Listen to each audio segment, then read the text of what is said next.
Olá! O Natal representa o nascimento de Jesus Cristo e é um momento de reflexão. O Acontece no Rio preparou um programa especial com o historiador André Chevitarese e o teólogo Felinto Pessoa. Eles vão abordar, nesse primeiro momento, questões como a existência de Cristo e o significado do nascimento de Jesus para a humanidade. Jesus ele é um divisor de águas na história, pois Jesus, quando ele irrompe na história, ele traz valores que até então eu desconheço na humanidade. Ele traz práticas, ele traz conduta, ele traz um ministério lindo através da sua vida.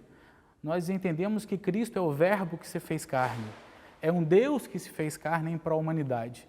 E não é visto, eu nunca estudei, eu já li um pouquinho acerca de um Deus que se fez homem em prol a melhor da sua criação, que fomos nós, os homens. Jesus, hoje, nós temos muita certeza que existiu, não é? E os princípios dessa certeza são, assim, fáceis de serem demonstrados. É o que a gente chama a metodologia da múltipla atestação. Quando autores diferentes, que nunca se viram, nunca se leram, nunca se conheceram, são capazes de afirmar coisas sobre um terceiro, inclusive com palavras que foram ditas, a probabilidade de esse terceiro existir é imensa. Então, Paulo, obviamente, por motivos óbvios, Paulo, né, nunca leu nenhum texto cristão, porque ele foi o primeiro a escrever. E quando esses textos começam a ser redigidos, ele já estava morto. Paulo cita palavras na íntegra de Jesus, ou pelo menos atribuídas a Jesus. Um autor como Marcos, o Evangelho de Marcos, que nunca leu Paulo, nenhuma epístola de Paulo, cita palavras, as mesmas palavras, na mesma sentença, na mesma ordem, atribuídas a Jesus que Paulo citou. Dois autores que nunca se viram, que nunca se leram, estão falando de um cara, dizendo que esse cara falou, a probabilidade desse cara ter existido é enorme. Agora, Joséfo também descreve essa figura, essa personagem chamada Jesus. E o que ele fala de Jesus, né, apresenta algumas convergências com o que os evangelhos falam. E Joséfo nunca leu os evangelhos, e os evangelistas nunca leram Joséfo, esse historiador judeu. Isso quer sugerir que esse Jesus existiu. Então, é a metodologia da múltipla atestação. E isso, são poucos os indivíduos, no passado, até o século XIX, são poucos os indivíduos passíveis de serem comprovados, né, porque tem mais de uma pessoa falando sobre eles. Um velhinho de gorro, vestido de vermelho, num trenó puxado por renas voadoras? Parece um pouco insólita essa imagem, digna da imaginação mais fértil de uma criança. Mas tudo tem uma explicação, assim como as comidas típicas e a data escolhida para o nascimento de Jesus, 25 de dezembro. O historiador André Chevitarese e o teólogo Felinto Pessoa explicam como todos esses símbolos se constituíram ao longo do tempo.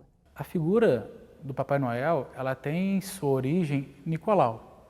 Nicolau, que foi um cristão final do terceiro século, início do quarto século, nasceu na Turquia e ele tinha por hábito presentear famílias de baixa renda, deixando um saquinho de moedas perto da chaminé.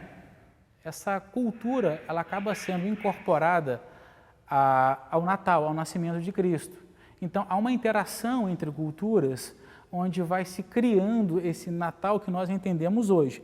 É um processo que, ao longo de 2000 anos, foi gestado, esta configuração natalina que nós temos no século XXI.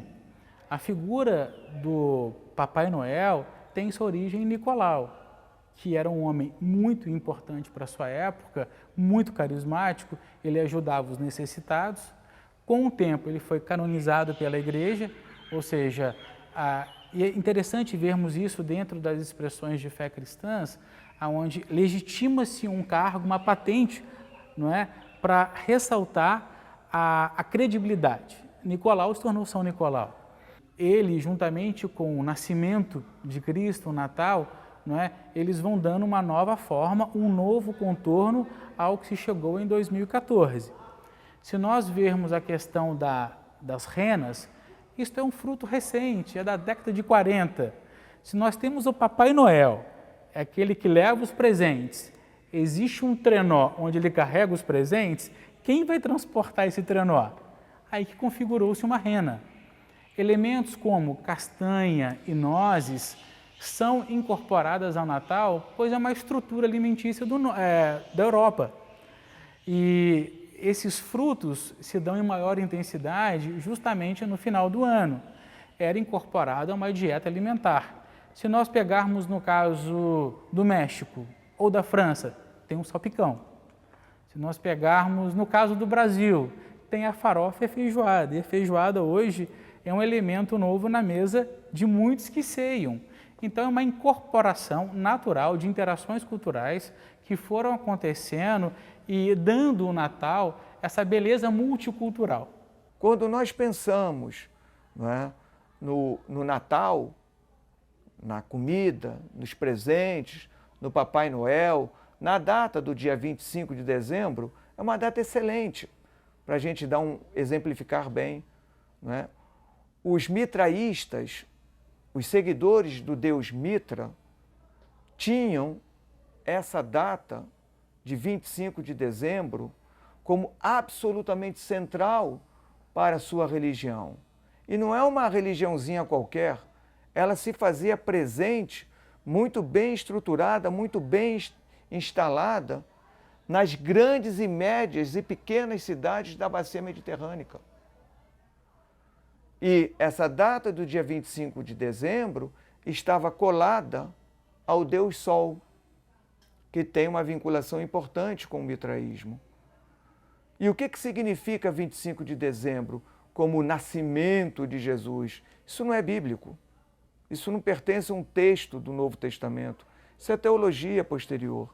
Não é? É o equinócio de inverno. Pensando no hemisfério norte, é quando, não é, a noite é a mais longa. Isso é quando nós nos deparamos com menos luz ao longo do dia. E colocar Jesus para nascer no dia 25 de dezembro é vinculá-lo ao Sol, ao Hélios, ao Deus solar, que quer dizer que no âmbito daquela escuridão, uma luz vem para brilhar e para apontar um caminho. Então isso mostra que, enquanto setores desse movimento multifacetado de Jesus, os cristianismos, setores desses cristianismos, não toparam negociar com movimentos politeístas, outros campos mais majoritários toparam negociar e trazer um conjunto de práticas religiosas que não tinham nada a ver com Jesus, nem com os primeiros movimentos de Jesus, mas que foram sendo agregados, porque ao agregar essas festas, eu também estou agregando pessoas para dentro do movimento. E claro, aí é um antropólogo, Marshall Sahlins, que pode sistematizar bem essas ideias. Todos os dias, cada indivíduo se transforma para continuar sendo ele mesmo. Então, os influxos de informações que nós recebemos cotidianamente são de tal ordem que, sem a gente perceber, a gente se modificou. A gente se transformou. Porque se a gente não se transformar, a roda da história nos esmaga, passa por cima da gente. É simples assim. Quando chega o Natal, as lojas ficam cheias, todo mundo correndo para comprar o tradicional presente para a família e amigos. A celebração cristã foi ganhando contornos cada vez mais comerciais e o significado do Natal mudou. Eu diria que hoje a essência natalina, ela em sua maioria se perdeu. Natal hoje é um feriado, é um prazer em estarmos confraternizando com os nossos familiares e amigos e, ao mesmo tempo, a troca de presentes. E não se celebra o Natal como o nascimento de Cristo. houve uma incorporação de uma estrutura capitalista para se aproveitar do Natal. O próprio Papai Noel que nós conhecemos hoje, ele é uma construção em parte da própria indústria da Coca-Cola, não é? Que na década de 30 acabou configurando as cores do Papai Noel com as cores da Coca. A partir daí nós temos essa figura natalina. Eu acho muito lindo férias, assim como o prazer de estarmos em família, assim como nós trocarmos presentes. E a troca de presentes, só uma observação, ela foi largamente instituída no crash da Bolsa de 29, onde já havia o hábito, não é, de presentes natalinos. Com a recessão, começaram-se a trocar presentes para ter um momento de agrado a um dos seus pares, a um dos seus familiares. Então incorporou-se a troca de presentes. E é bonito agregar ao ritual do Natal tudo isso que eu listei. Mas a essência, que é o nascimento de Cristo, se perdeu. Para a própria teologia, o nascimento de Cristo é um ritual que não emplacou na história. Se nós pegarmos ao longo da tradição cristã, a cruz, sim, a morte de Cristo, é um ritual que normalmente, dominicalmente, as igrejas cristãs a praticam. O nascimento ficou restrito a dezembro. Hoje, nós temos uma ênfase muito grande no sujeito, na individualidade. E isso é uma marca muito grande se se pensa, não é, esse século I, onde a vida era mais comunitária. Quer dizer, o peso não estava no sujeito, estava na comunidade. Não adianta o sujeito ir bem se a comunidade vai mal. Mas hoje é exatamente o contrário. Não é? Não tem o menor problema as pessoas irem mal. O importante é que eu estou bem. Então isso marca um contraste. Mesmo você sendo um cristão, só o fato de você reforçar a individualidade em detrimento do próximo, que são os outros, já invalida em muito essa percepção de Natal. Então perdemos o verdadeiro espírito de Natal?